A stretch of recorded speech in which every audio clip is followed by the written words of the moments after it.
Buenas, buenas.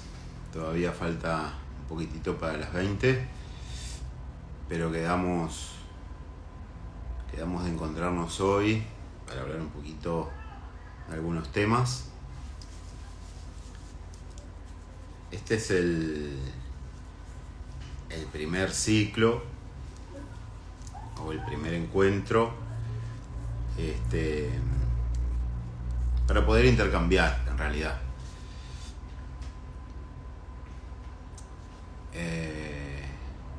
Voy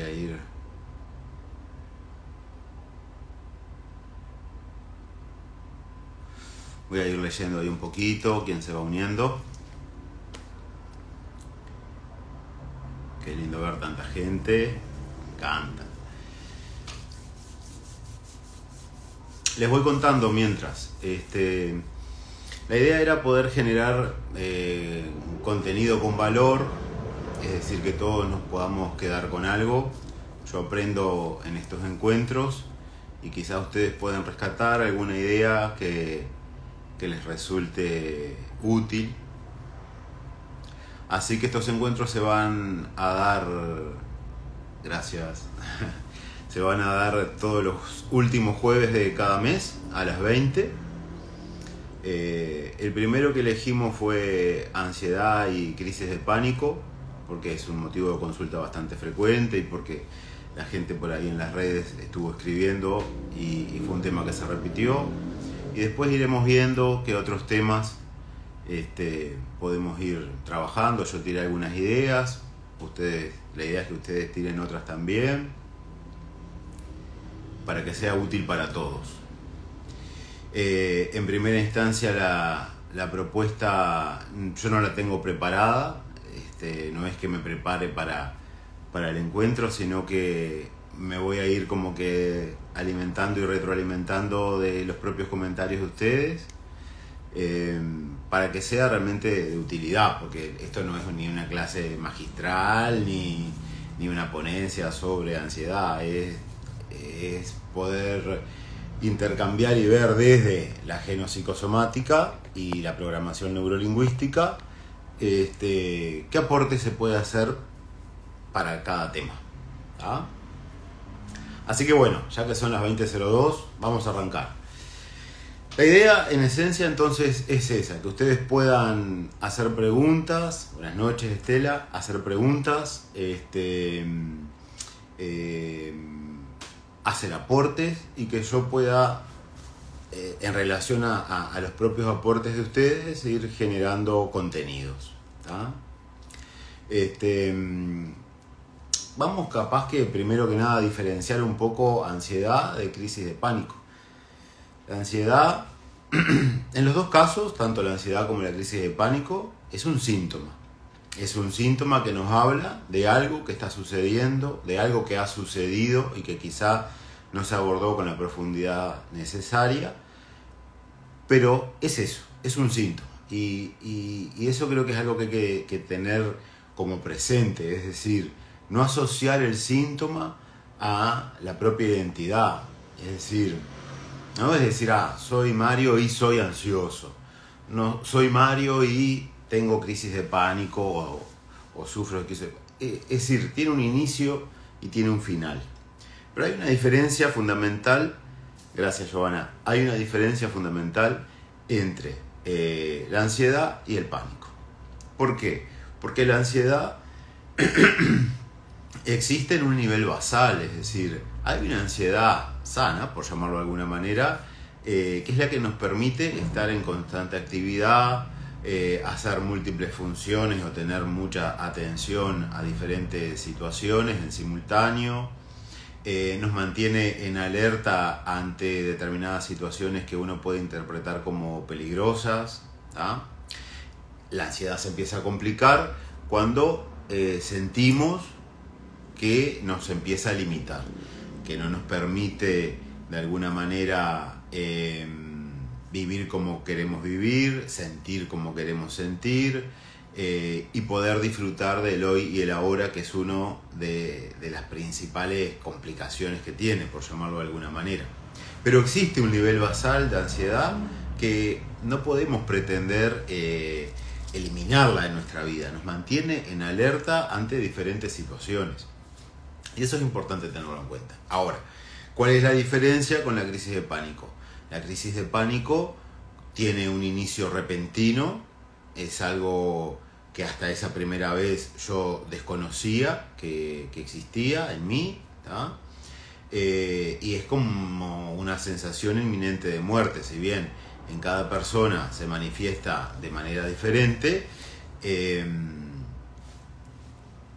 es como una sensación realmente inminente de muerte, con sintomatología física, ¿no? Taquicardia, es decir, aumenta la frecuencia cardíaca, sudoración, opresión en el pecho, en algunos casos falta el aire, sudoración en las manos, es decir, toda la biología se activa, ¿tá?, ante determinado estímulo. El tema está en ver cuál es ese estímulo. Así que, si les parece, vamos en orden. Agarramos primero la ansiedad. Recuerden que pueden preguntar lo que quieran y yo de esas preguntas me alimento para generar el encuentro. Esa es la propuesta de este vivo y de todos los vivos que van a venir a lo largo del año, ¿tá? Que ustedes sean los que alimentan la propuesta, para que no se transforme en algo unidireccional, ya que el vivo es medio unidireccional. Vamos a emparejarlo ahí. Entonces vamos primero a pensar un poco en la ansiedad, ¿tá? La ansiedad puede haber como dos grandes escenarios. Uno es, a lo largo de mi vida he convivido con un nivel de ansiedad, ¿tá? La reconozco, es un síntoma que existe en mí, en algunas situaciones aumenta, en otras disminuye, ¿tá? Pero la gran diferencia con la crisis de pánico es que en un momento determinado y ante determinado estímulo, ¡fum!, despierta, ¿tá? Y me llama poderosamente la atención, pero sobre todo me da muchísimo miedo, ¿tá? Entonces, vamos con la ansiedad. La ansiedad generalmente no, siempre está vinculada a una situación en la que yo interpreto que en el futuro puedo correr peligro, tengo un riesgo, está vinculada al miedo, pero siempre tiene como un pensamiento a futuro. De esos pensamientos a futuro, que la mayoría obviamente no son pensamientos de corte positivo, es decir, no es que me imagine, voy a ser el hombre más feliz del mundo, voy a trabajar donde quiero, voy a ganar el dinero que deseo, y eso me da miedo. No, generalmente es, no voy a poder, no soy capaz de, puedo morirme, puedo sufrir, pueden morir o sufrir personas a las que yo quiero o amo, ¿no? Siempre es un pensamiento a futuro, ¿tá?, con un componente de miedo en el medio. De ese universo de pensamientos, y que son individuales en cada ser humano, es decir, difícilmente haya dos personas que vinculen la ansiedad con el mismo tema, porque es extremadamente subjetivo, la experiencia, la vivencia es extremadamente subjetiva, ¿tá? Solamente el 95% de esos pensamientos está comprobado que el 95% de esos pensamientos nunca se concretan, es decir, esas situaciones nunca se llegan a dar, ¿tá? Entonces, esto es un dato que lo tenemos que tener en cuenta. Lo otro es que yo puedo identificar, ok, tengo ansiedad, es un síntoma, y lo tengo que de alguna manera pensar con esa cabeza, con esa forma. La ansiedad es un síntoma, punto y final. No se asocia a mi identidad. No es que si dejo de tener ansiedad, dejo de ser Mario. No es mi apellido, ¿tá? Entonces, si bien en muchas situaciones es necesario acompañamiento terapéutico en cualquiera de las líneas que puedan abordar la ansiedad y acompañar a personas en procesos de cambio, ¿tá?, sea cual sea la disciplina, también hay una batería de medidas que uno puede ir tomando en esto de tomar un poco de conciencia, ¿tá?, y conocerse. Y es a eso a lo que apuntan estos vivos. no apuntan a estrategias terapéuticas o esto o lo otro, porque de eso cada profesional o cada terapeuta se encarga y lo sabe. Estos vivos a lo que pretenden llegar es a que podamos identificar qué estrategias cada uno de nosotros puede hacer para sentirse mejor. Entonces, vamos a pensar en la ansiedad. Lo primero que uno puede pensar es, ¿cuándo comenzó? ¿En qué momento comenzó? Y capaz que yo, que tengo 41 años, digo, creo que desde siempre. Pero realmente desde siempre que tengo ansiedad o que me siento ansioso, esta ansiedad que parece que me saca de control. Entonces ahí puedo empezar a afinar un poco. A ver, cuando estaba en tercero del liceo, cuando tenía 15, ¿tenía esta ansiedad? No, ahí no. Bueno. Cuando empecé facultad, cuando tenía 18, cuando tenía 20, ¿tenía ansiedad o no? No, ahí no. Fue cuando tuve... ¿Y cuando tuve mi hijo? Sí, cuando tuve mi hijo, sí. Entonces ahí tenemos un primer dato. Uno mismo puede hacer una línea de vida, de su propia vida, y contextualizar cuándo le parece que se inició el síntoma. Porque ese dato puede ser fundamental. Si pedimos ayuda en alguna de las líneas terapéuticas, pero también para nosotros empezar a conocernos. Creo que eso es un bache grande que tenemos. Nos falta conocernos, nos falta mirarnos un poco hacia adentro y analizar nuestras propias vivencias. Entonces podemos decir, bueno, me hago una línea de la vida, digo, sí, sabes que fue cuando tuve mi primer hijo. Ahí empezó. Y después parece que no frenó nunca más. Bueno, entonces puede ser un síntoma, lo que le llamamos un síntoma asociado a la maternidad o la paternidad. En el lenguaje de la genopsicosomática le decimos la maternidad despertó una memoria. O la paternidad despertó una memoria. Y en ese contexto de despertar una memoria, la idea es linkear automáticamente con nuestro propio proyecto de gestación, es decir, proyecto y sentido de vida, nuestro proceso de gestación, cuando nosotros fuimos gestados, para saber en qué contexto fue, cómo vivió el embarazo mi madre, en qué posición estaba mi padre, si deseaba ese embarazo, si no lo deseaba, si la pareja estaba bien constituida o no, si fue un vínculo casual y terminó en un embarazo. Contextualizarlo. Es decir, esa contextualización nos da mucha información. También puedo decir, sí, fue cuando empecé a trabajar en la policía. Antes, cuando trabajaba en el shopping, no, pero fue en la policía. Bueno, entonces ahí puede haber un factor ambiental. Estoy tirando ejemplos al azar, ¿no? Ahí puede haber un factor ambiental. Esperen que voy a aceptar acá unas solicitudes. Bien.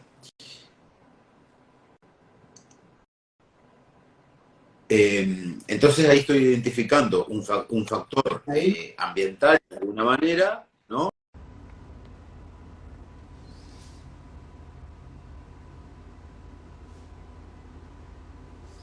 Bien, perdón, porque hubo ahí un error en la conexión, les pido disculpas. Entonces digo, cuando yo contextualizo, en qué momento ese síntoma comenzó a estar presente en mí, les pido disculpas a todos que tuve que cortar, puedo empezar a identificar factores ambientales.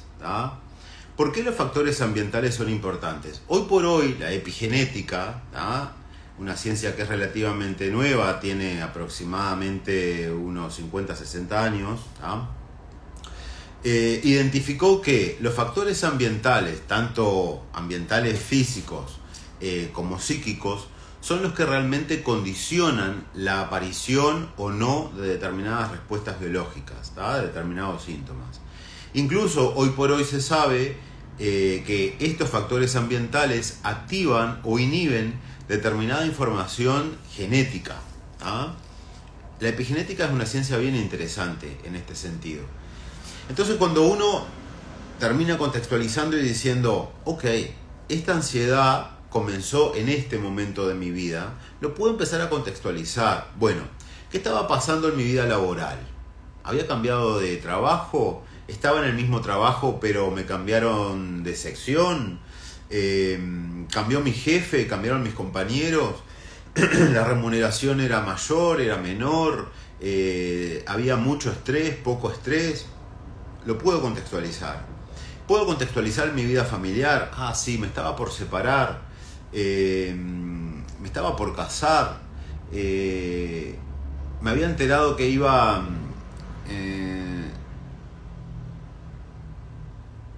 Exacto, Fernando. Exacto. Ahora vamos hacia ahí, hacia ese punto. Me estaba por casar, me estaba por separar, estaba por tener un hijo, estaba pensando en irme a vivir al exterior, estaba por volver del exterior. Tengo que contextualizarlo para poder entender ese factor ambiental que despertó en mí, a dónde me llevó, a dónde me condujo. ¿Ah? Entonces, una primera medida puede ser que nosotros, todos nosotros podemos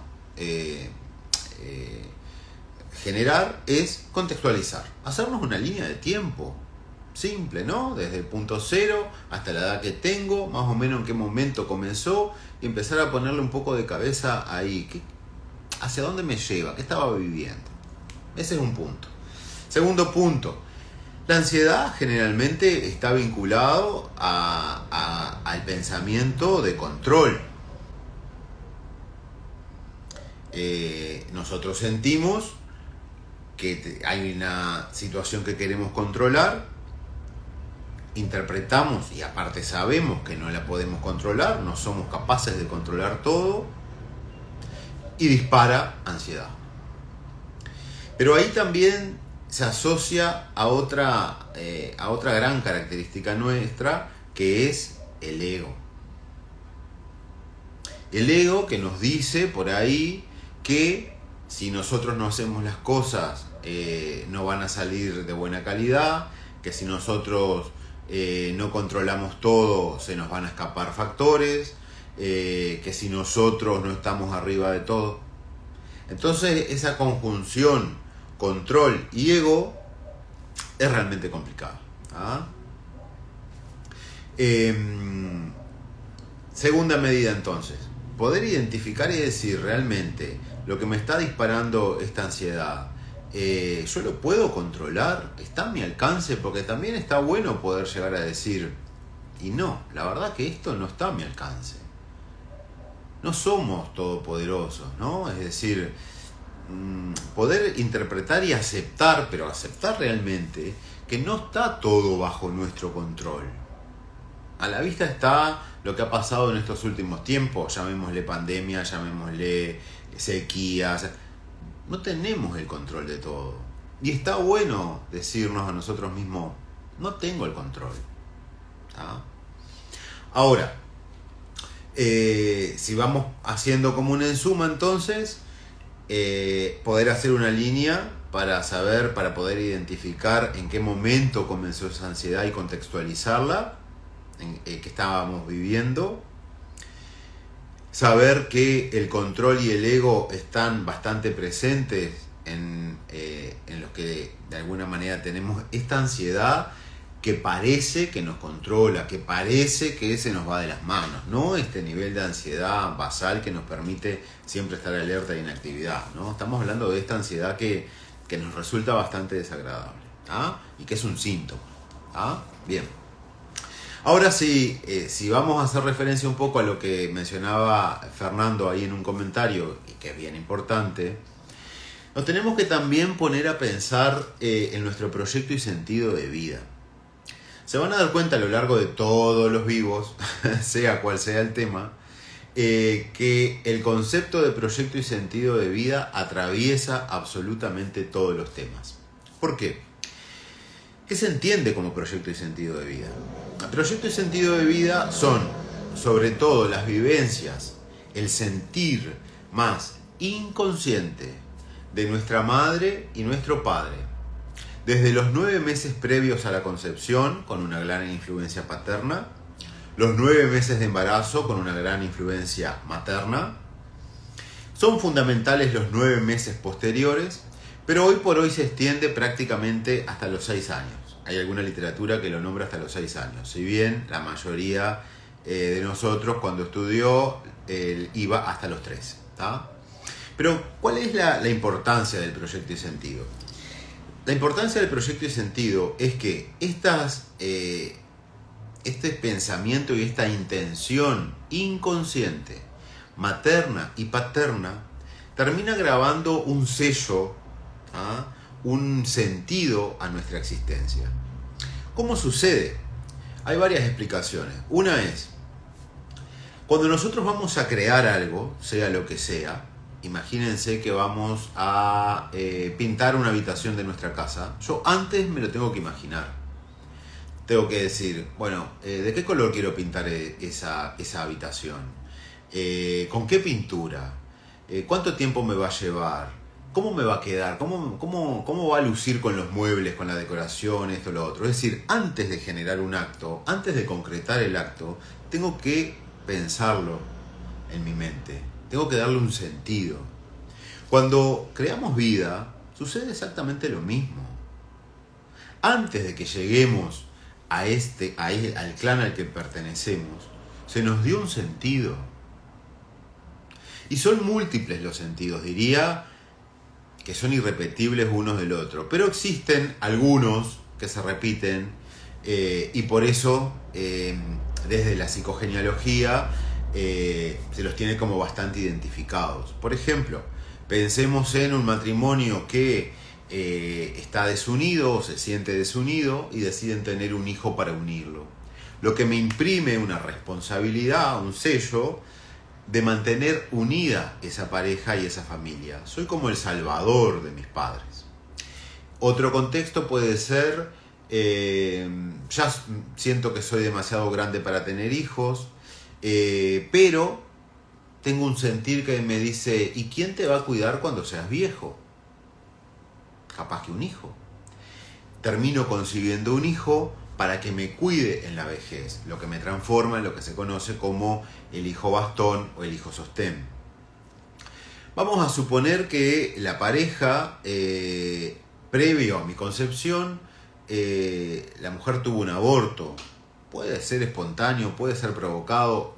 Los movimientos son diferentes, pero vamos a centrarnos en que hubo un aborto, hubo una muerte. Entonces puedo tener un hijo para sustituir a ese niño que murió, ¿no? Lo que me transforma en un hijo de sustitución o reemplazo, que tiene grandes implicancias sobre autoestima, generalmente después creencias limitantes, bastante vinculado a la enfermedad, al síntoma, siento como que me falta algo, como que no me siento completo. El discurso de la persona es bastante, a veces es difícil de comprenderlo, pero gira en torno a esto. Siento como un vacío, siento como que me falta algo, no me siento completo. ¿Ah? A veces en la conducta se nota, por ejemplo, voy al shopping y me compro 2 pares de zapatos, 2 carteras, ¿no? ¿Qué pasa con el proyecto y sentido? Hay múltiples programantes del proyecto y sentido, pero ¿qué pasa? Imprime un sello. Ese sello, ¿tá? Que no es que sea uno solo, ¿tá? Pero que sí hay uno que es el preponderante, determina mi programante del pensamiento, mis grandes líneas de los programantes del pensamiento. Después lo que hago es meterme en el riel de ese programante, ¿tá? Por eso es que ante el mismo estímulo, diferentes personas reaccionamos de diferente manera, porque tenemos diferentes percepciones de la realidad. Por eso es que, por ejemplo, capaz que un amigo viene y me dice, vos sabés, Mario, que me está pasando esto, y yo, desde mi percepción, desde mis programantes, ¿ah? Desde mi representación de la realidad, le digo, pero vos lo que tenés que hacer es esto. Eso es lo que yo haría. pero seguramente dista muchísimo del sentir del otro. ¿Por qué? Porque está impreso en un sello diferente. Tiene programantes, tiene percepciones de la realidad diferentes. Entonces este es un factor que es bien importante. Y si bien lo ideal en el análisis del proyecto y sentido de vida es que sea con un acompañamiento terapéutico, le podemos meter un poco de cabeza. Intentar mirarlo desde afuera.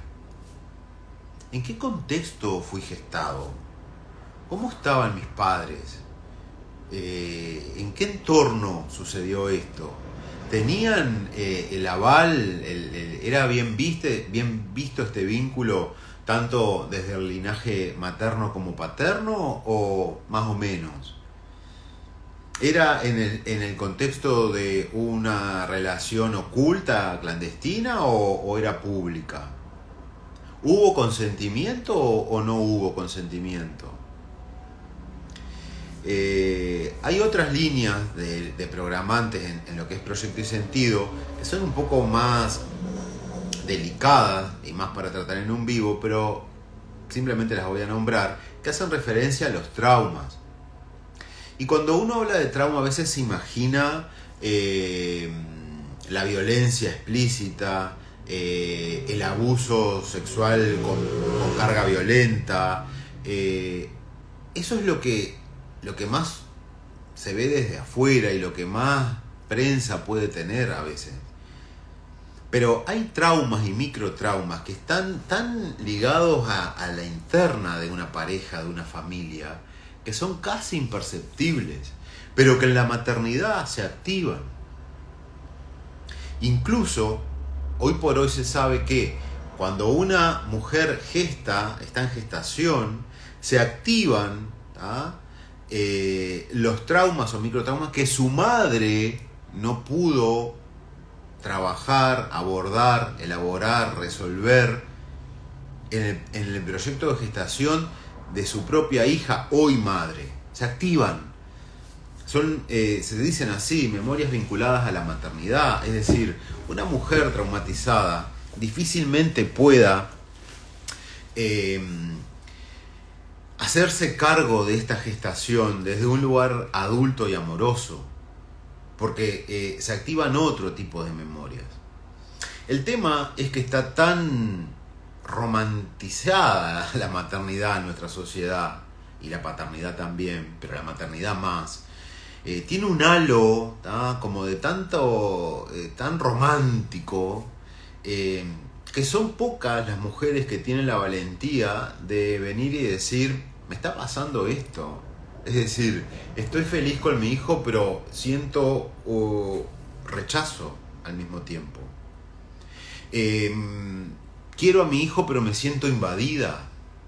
Me siento como parasitada. Entonces, no me quiero meter en temas extremadamente profundos que son más de corte terapéutico, pero a lo que sí quiero ir es que cuando tenemos esta ansiedad que parece que nos controla, que nos domina, está bueno ir hacia atrás y contextualizar nuestro propio proyecto y sentido. Yo muchas veces, si bien sí tengo mis propios procesos terapéuticos acompañados por alguien, pero muchas veces también le meto un poco de cabeza en el sentido de decir, capaz que hay cosas que no las he visto en el contexto de mi gestación y en el contexto de gestación de mi madre y de mi padre. Seguramente. ¿Por qué les digo esto? Porque vamos a encontrar hilos que nos van a permitir comprender nuestra percepción, nuestros programantes. Porque seguramente a ustedes les pasa, a mí también me pasa, que muchas veces uno dice, pero esta reacción es un exceso, esta reacción. Y se la cuento a un amigo, a un familiar, a mi pareja, lo que es. Me dice, sí, es excesiva esa reacción. Ahora, ¿no está justificada? Y yo creo que sí, siempre y cuando uno la sienta. Por eso hay que ser muy cuidadoso en opinar sobre el sentir del otro, porque tiene mucho que ver con la historia, con la experiencia, con las experiencias que hemos vivido y con nuestro propio proyecto de gestación.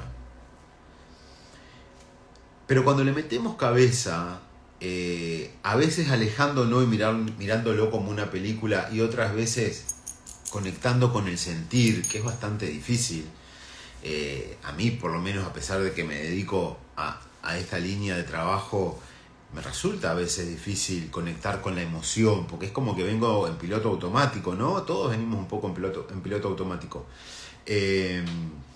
Bueno, me levanto, trabajo, esto, lo otro, las cuentas, el fin de semana descanso un poquito, ¿no? Todos venimos a veces en piloto automático, pero si nos tomamos un poquito para conectar con la emoción, nos da mucha información, muchísima información. Así que si vamos como que resumiendo un poco, hacer una línea de tiempo es interesante para saber cuándo comenzó la ansiedad. Conectarla con nuestro propio proyecto y sentido de vida nos va a dar mucha más información. Si tienen a su madre, a su padre vivo, sonceando, pueden irle preguntando, pero sin juzgar a nadie. Acá no estamos juzgando a nadie. Acá lo que queremos es conocer para comprendernos. Y ustedes, cuando mamá quedó embarazada de mí, o vos, mamá, cuando quedaste embarazada de mí, ¿cómo estaban como pareja? ¿Te sentías realmente enamorada? ¿Había conexión en esa pareja? ¿O bueno, estaban por costumbre, porque papá era el que traía la plata? ¿Tenías ganas de vivir en esta ciudad donde estabas viviendo, o tenías ganas de haberte quedado en X ciudad con tu familia y tus amigos? Es decir, contextualizarlo nos da mucha información. Obviamente que podemos seguir hacia arriba, no voy a entrar en vivo en eso. Podemos ir haciendo linkeos hacia arriba en nuestro transgeneracional. Por supuesto que sí, capaz que hacemos algún vivo algún día únicamente transgeneracional, puede estar interesante, ¿no? Lo que se conoce como árbol genealógico, pero no lo vamos a hacer en este vivo, ¿sí? Entonces, contextualizar, indagar un poco en nuestro proyecto y sentido, ahí está la mayor carga de información, ¿sí? Hay otra estrategia que es interesante, y hoy por hoy, cuando se habla de resultados desde la programación neurolingüística, se habla de resultados en base a integración. Y creo que es un dato interesante. Si uno está peleado con el síntoma, estoy peleado conmigo. Porque la mente forma parte de mí. Mente y cuerpo se afectan simultáneamente. Muchas veces cuando hablamos de la mente hablamos como que es algo que está fuera de mí. No, porque la mente te genera tal cosa. Porque la mente te hace tal cosa. Nosotros somos la mente. La mente forma parte de mi cuerpo. Esto es un dato importante, es decir, hasta en cómo nos referimos, muchas veces da cuenta de que parece algo externo. Entonces, hoy por hoy en PNL se habla bastante de integración.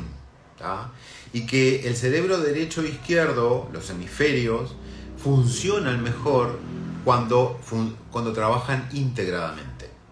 ¿Qué viene a ser esto de integrado si lo pasamos un poco a la ansiedad, que es el tema que hoy nos trajo al vivo? Es poder llegar a comprender qué busca esa ansiedad. ¿Qué finalidad tiene esa ansiedad? Ustedes recuerden que nosotros jamás buscamos nuestro daño. No significa que el camino que estemos tomando sea un camino deseado. Son cosas diferentes. Yo puedo decir, ¿la ansiedad es una respuesta deseada? ¿Sí o no? No. Bien. ¿La intención de esa ansiedad es positiva? Seguramente sí. Pero para llegar a conocer qué intenciones, obviamente que muchas veces pedimos acompañamiento terapéutico y el terapeuta se encarga de eso, pero también podemos nosotros indagar un poquito en nosotros mismos para conocer el trasfondo de esa ansiedad. Y en esto quiero desmitificar un poco el tema de la meditación y esto y lo otro. Cuando uno muchas veces habla de meditación, no habla de una hora en un cuarto oscuro con una música zen y la temperatura no sé qué. Hablamos de tomarnos 5 o 10 minutos y poder conectar con nuestra representación interna del síntoma. Si yo hago de cuenta que tengo una cámara que va hacia adentro, si hago de cuenta que tengo una lupa que me permite verme, si hago de cuenta que empiezo a recorrer mi cuerpo desde la cabeza hasta los pies, ¿con qué lugar me conecta la ansiedad? ¿Está en mi mente? ¿Está en la garganta? ¿Está en el pecho? ¿Está en mis hombros? ¿Es externa a mí? ¿Parece como una roca por fuera? ¿Es interna? ¿Parece como una bola fría que me oprime? Todos tenemos representaciones diferentes, absolutamente todos. Habemos personas más visuales, hay otras más auditivas, hay otras más kinestésicas. Por eso es que el mundo de las representaciones es único e individual, y es por eso que la programación neurolingüística se dedica a estudiar la experiencia subjetiva de cada uno de nosotros.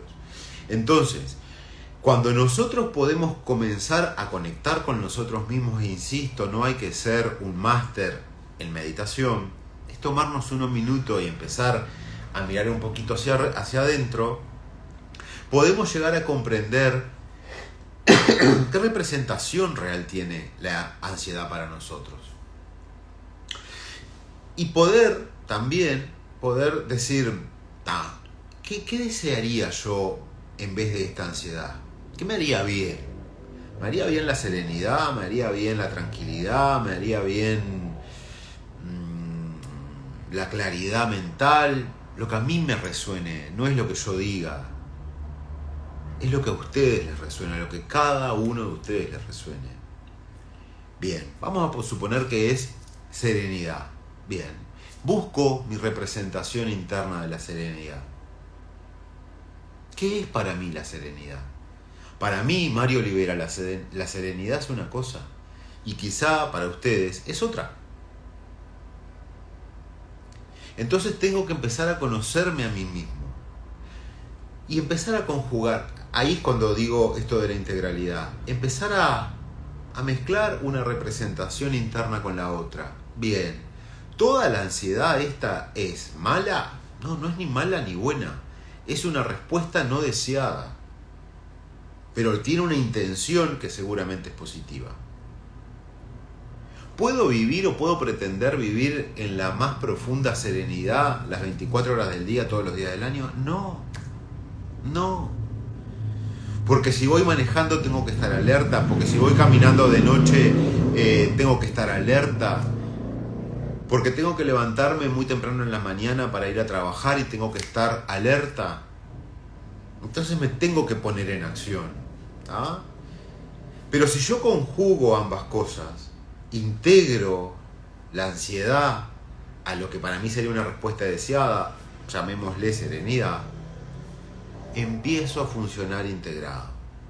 Y eso es bien interesante, porque empiezo a gestionar de otra manera mis propias emociones, mis propias respuestas. Lo otro que habíamos mencionado es, no podemos controlar todo, tenemos que entender que no podemos con todo y tenemos que trabajar nuestro ego. Hay personas que lo harán peor que nosotros, hay otros que lo harán igual que nosotros y hay otros que lo harán mejor. Punto y final. Si no entro en un bucle de control y ego que me lleva ¿a qué? A la no acción. ¿Y ahí en qué entro? Entro en estrés. ¿Por qué? Porque como yo entro en ese ciclo donde parece que tengo que hacer un poco más y controlar un poco más, siempre con este pensamiento a futuro, empiezo a descargar cortisol. Estoy en estrés, con las consecuencias que tiene el cortisol a nivel físico, ¿no? Estoy en estrés. Pero como no puedo controlar todo, no tengo esa capacidad, paso a la no acción. Y ahí es donde tiende a dispararse la ansiedad. ¿Por qué?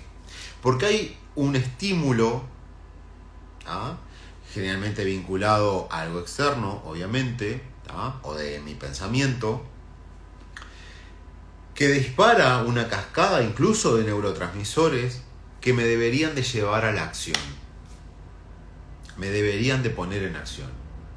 Pero como es algo que yo no estoy pudiendo controlar, no está en mis capacidades el poder controlarlo, tranco y no puedo hacer. Entonces los niveles de cortisol empiezan a ser cada vez mayores.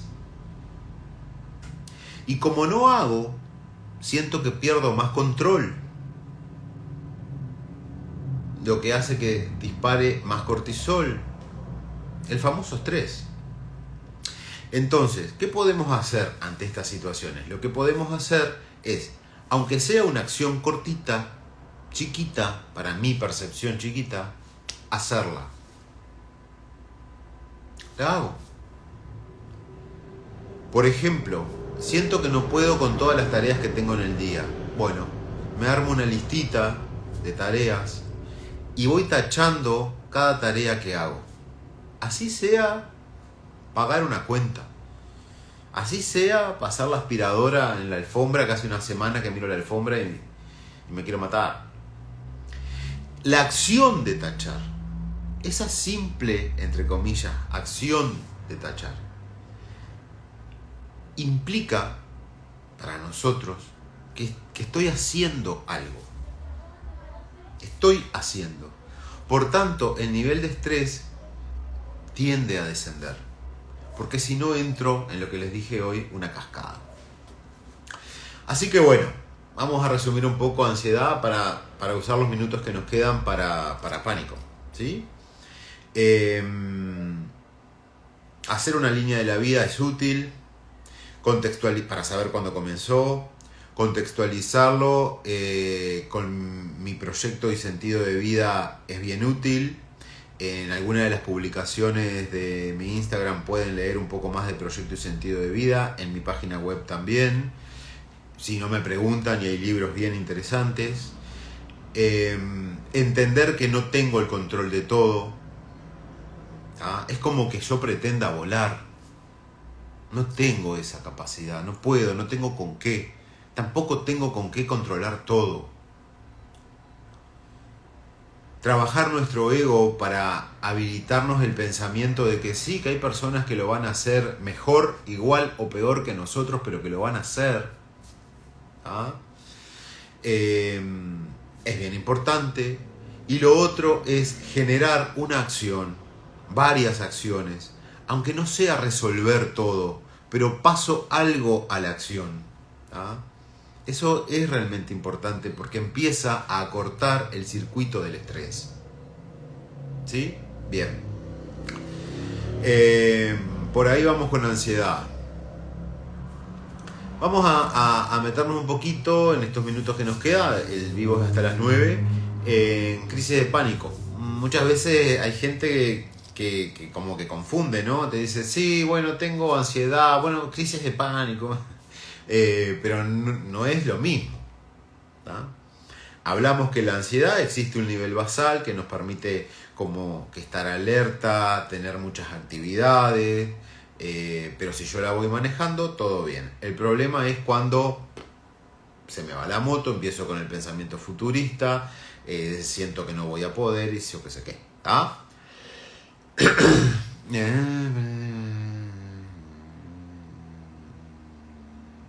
Bien. Pero si pensamos en... Un beso, Vero.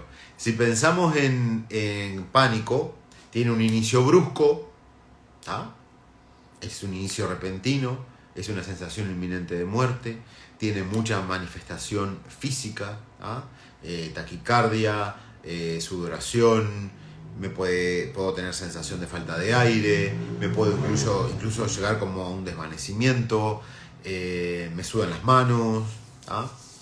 ¿Y qué síntoma da en sí? Es una fuente de información. En sí es una fuente de información. ¿Por qué? Porque también me habla del sentido del síntoma. Por ejemplo, yo puedo pensar, bueno, si viene acompañado de su oración, quizá nos está hablando de algo que necesito escaparme, algo que tengo entre manos y necesito soltar. Puede ser. Lo que sí sabemos es que es una situación que nos genera miedo. Y el miedo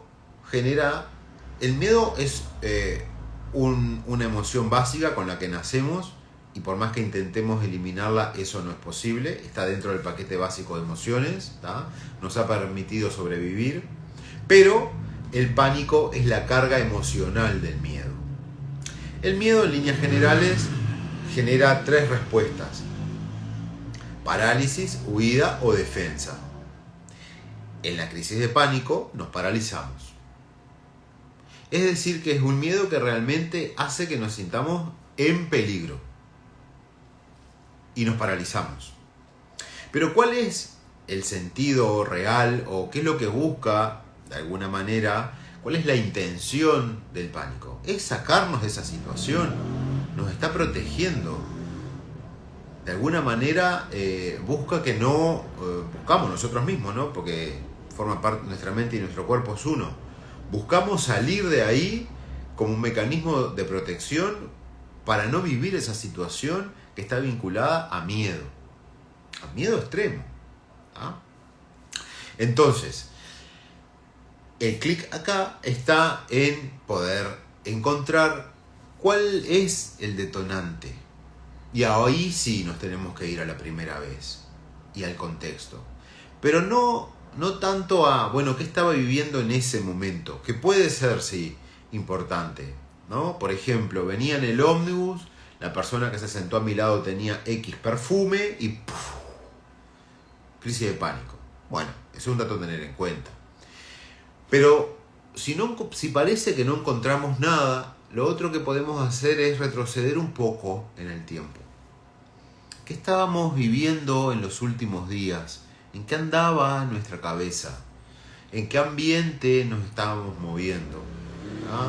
Recuerden que el factor ambiental es extremadamente importante. Es muy importante. ¿Ah? Si les interesa este tema, lean epigenética. Hay algunos informes lindos por ahí en internet. Y si quieren les puedo pasar también a su mail algunos estudios, algunas investigaciones, cómo los factores ambientales activan la respuesta biológica. Entonces ahí sí tenemos que ponerle un pienso y poder contextualizar, bueno, ¿qué estaba viviendo? ¿En qué está mi cabeza? ¿Qué anda mi mente? ¿En qué ambiente me estoy moviendo? ¿Tá? Pues esa es la gran diferencia entre la ansiedad y el pánico, que el pánico es repentino. Después sí puedo entrar como en una cascada, una vez a la semana, cada 15 días, cada 20 días, cada X cantidad de meses, ¿ah? Pero hay un detonante y después lo que sucede es que empieza a repetirse ese detonante, ese factor ambiental, que insisto que ambiental no es solamente físico, sino que también es psíquico, ¿tá? Y ¡pum! Dispara. ¿Ah? Me acuerdo, por ejemplo, de un caso que tuve en el consultorio, por eso puse el ejemplo del ómnibus, de una consultante que empezó con crisis de pánico viajando en un ómnibus, después que un señor se había sentado a su lado y llevaba X perfume, ¿tá? Y cuando empezamos a buscar el detonante, la conexión, el linkeo, en la adolescencia había vivido una situación de abuso y el abusador tenía un perfume muy similar. Entonces, se identificó el factor ambiental, se lo vinculó al peligro. ¿Ah? Todo esto lo hace nuestra propia mente para protegernos. ¿Ah? Y ¡pum! La sacó de ahí porque el riesgo era inminente de que se repitiera el abuso. ¿Ah? El olfato es uno de nuestros sentidos más nobles y va directo a cerebro, no tiene filtros. Es el que nos permite identificar cuando algo está envenenado, cuando algo está en mal estado. Por eso cuando el estímulo es de tipo olfativo, generalmente la respuesta es súper violenta. El pánico tiene origen en el embarazo, no el pánico, el miedo. Lo que me genera el miedo que termina en el síntoma que es el pánico, eso sí tiene un linkeo con nuestro propio proyecto y sentido de vida. Y ahí sí es importante ponerle un pienso. No el pánico, lo que me lleva al pánico, que siempre es una situación de miedo, de mucho miedo. Tanto miedo que me paraliza. Tanto miedo que me saca de ahí, no me permite vivirlo. ¿Sí? Y bueno, y si uno piensa en esto del pánico, obviamente que hay muchas recomendaciones o consejos que se pueden dar desde la programación neurolingüística en cuanto a respiración, utilización de anclas, aparte de abordar en sí esa situación de miedo, pensamiento en positivo, pero el pánico en sí entiendo que lleva un nivel de acompañamiento más estrecho, acompañamiento de alguien que se dedique a estos temas. Lo interesante del pánico es que así como aparece, ¡pum!, desaparece. Pero lo que sí tiene en común es no pelearnos con el síntoma. Yo doy unos talleres que se llaman El síntoma como fuente, que arrancan ahora en abril, y justamente dedico los 4 talleres a eso, a poder entender el síntoma como un mecanismo de comunicación de nuestro propio cuerpo. Es una manera de darnos información. No es el azar, no es la mala suerte, no es por lo desgraciado que soy que tengo X síntoma. Ustedes piensan que si nosotros tenemos todos las mismas células, los mismos órganos, los mismos sistemas, ¿por qué a uno le toca la ficha de la ansiedad, a otro le toca la ficha del pánico, a otro le toca la ficha del cáncer y a otro de la artritis? ¿Por qué? Si todos tenemos las mismas células, órganos, sistemas, ¿por qué? ¿Cuál es la diferencia? La diferencia son las experiencias. La diferencia es la vida que nos tocó vivir. La diferencia es el proyecto de gestación. La diferencia es nuestro clan. Esa es la diferencia. Entonces no podemos ser tan ilusos de creer que una respuesta biológica a un síntoma es por mala suerte. Si nos detenemos unos minutos a pensar el síntoma como una fuente de información, todo cambia. Porque de pasar a ser un enemigo el síntoma, pasa a ser un aliado. Y cuando no nos peleamos con nosotros mismos, nos amigamos con nosotros mismos, literalmente todo cambia. Ya no estamos en lucha con nosotros mismos. Ya no estamos enojados con nosotros mismos. Nos amigamos y empezamos, ¿y este síntoma qué me está queriendo decir? ¿Cuándo comenzó? ¿Qué información puedo obtener? Me dice Cecilia, ¿y cómo entendemos cuando se da juntas la ansiedad y el pánico? Y bueno, como 2 síntomas, ¿no? Puede suceder que viva la ansiedad con tanta intensidad que me termine vinculando, asociando al pánico, pero generalmente como 2 síntomas. Uno que es este pensamiento a futuro, a la ansiedad futurista, que tiene siempre como una cuota de miedo, de no voy a poder, de no soy capaz, ojo con las creencias limitantes, mi concepto de mis capacidades, ¿no? Es siempre el futuro. Y el pánico es un estímulo, se da, no es que sea, se da cuando hay un estímulo que interpreto que es extremadamente peligroso. ¿Ah? Entonces, quiero insistir en esta idea de la concepción que manejamos del síntoma. Venimos de una cultura, ¿ah?, donde parece que todo es por casualidad y por mala suerte. Y no es así. Es nuestra responsabilidad comprendernos y entendernos. Es nuestra responsabilidad tomarnos unos minutos para decir, ¿qué me está queriendo decir este síntoma? ¿Cuándo comenzó este síntoma? ¿Qué hay detrás? Realmente, ¿qué hay detrás? ¿Ah? Porque ahí empezamos a tomar el control, pero en el buen sentido del control, el control de nosotros mismos. Empezamos a entendernos, empezamos a conectar lo que pensamos, lo que razonamos, lo que calculamos con lo que sentimos, con la experiencia más subjetiva. ¿Ah? Y creo que eso es extremadamente interesante.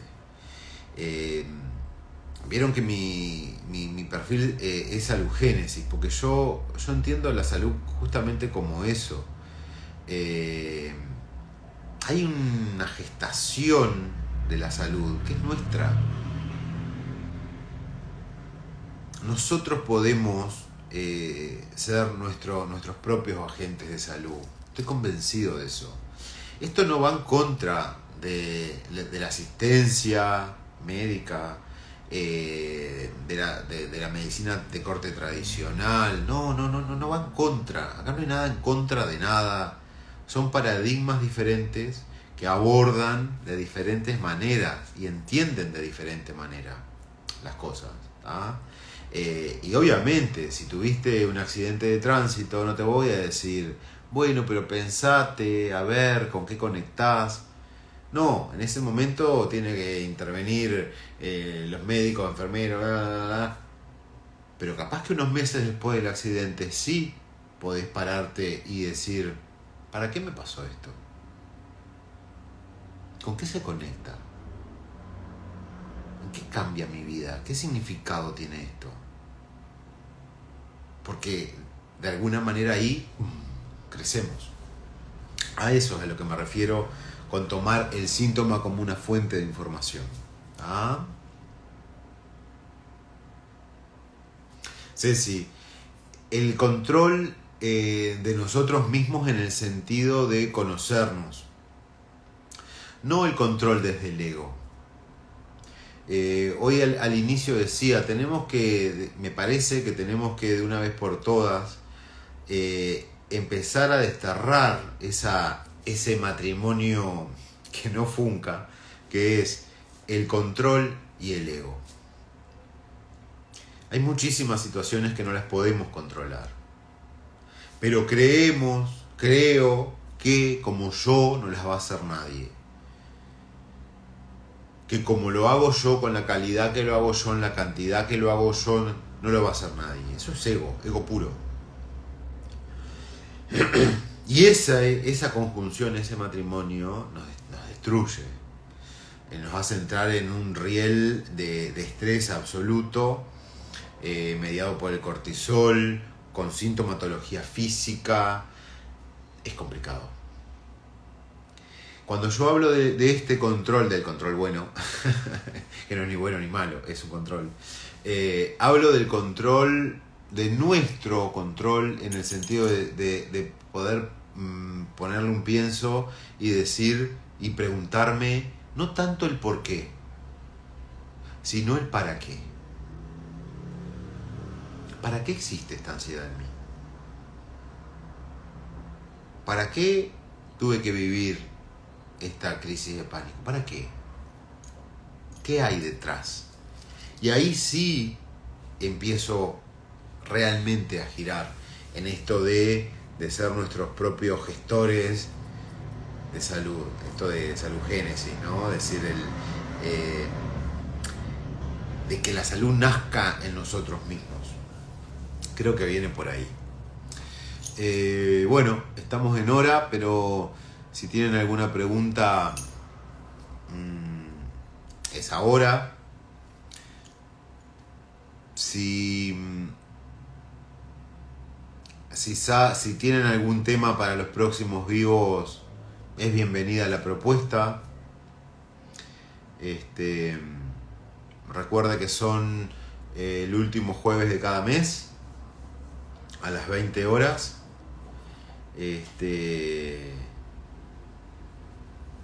Gracias.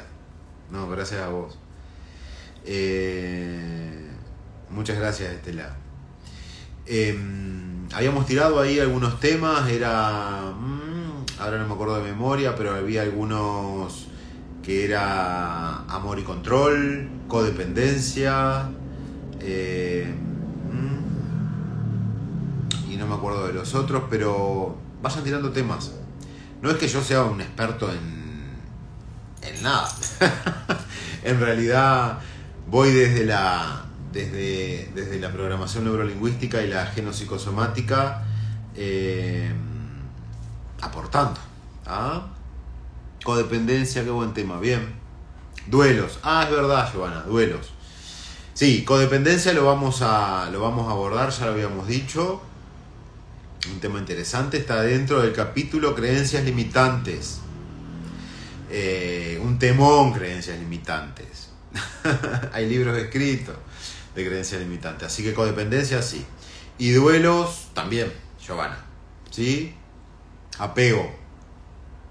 Sí. Lo vamos a agarrar, apego. Creo que nuestra cultura tiene todo un tema con el apego. Nos sueltan poco las madres y después nos cuesta de grande. Duelos, duelos no solo con respecto a la muerte, también con respecto a pérdidas. Sí, Gustavo, duelos en todo el sentido del duelo. Muchas veces duelamos con nosotros mismos, y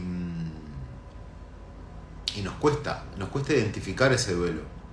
Por ejemplo, cuando estamos haciendo un proceso, ¿no?, de cambio en nosotros mismos, con acompañamiento, sin acompañamiento, pero me interesan los talleres del síntoma como fuente. Ya les doy información.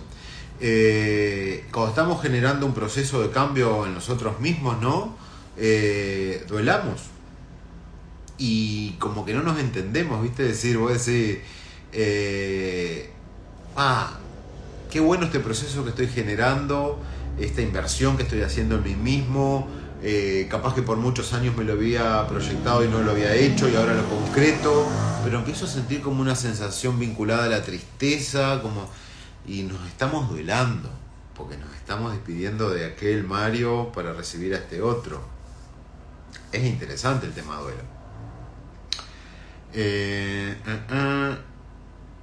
¿Qué más habían dicho? Los talleres del síntoma como fuente. Los talleres son en La Higuera, Casa Cultural, en Canelones. En Paysandú están proyectados para este año, todavía no tenemos fecha, pero va a salir en Paysandú también. En Canelones son 4 talleres, un taller por sábado. Empezamos el 15 de abril. Y el contacto es directamente con La Higuera.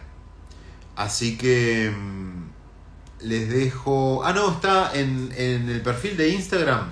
Está la publicación con el número de contacto de La Higuera. ¿Sí? Está bueno el ciclo de talleres. Vamos primero con genopsicosomática. Segundo taller, proyecto y sentido de vida. Tercer taller, transgeneracional, árbol genealógico. Y el cuarto taller, ensamblamos todo. Están buenos. Se genera un lindo ambiente. Así que si quieren se ponen en contacto directamente con la Higuera Casa Cultural. Está en el perfil. Bueno, la verdad que yo feliz y encantado. Mi primer vivo. Dije, capaz que no se conecta nadie. Esta es la creencia limitante que tenemos todos. Fue un placer. Un placer. A mí me gusta esto de intercambiar. Que sea algo medio espontáneo, que no sea armado. Eso me gusta muchísimo. Así que bueno, en unos días les cuento con qué temas vamos para abril. Último jueves de abril a las 8 de la noche. ¿Sí? Les mando un abrazo a todos y muchísimas gracias por haber estado.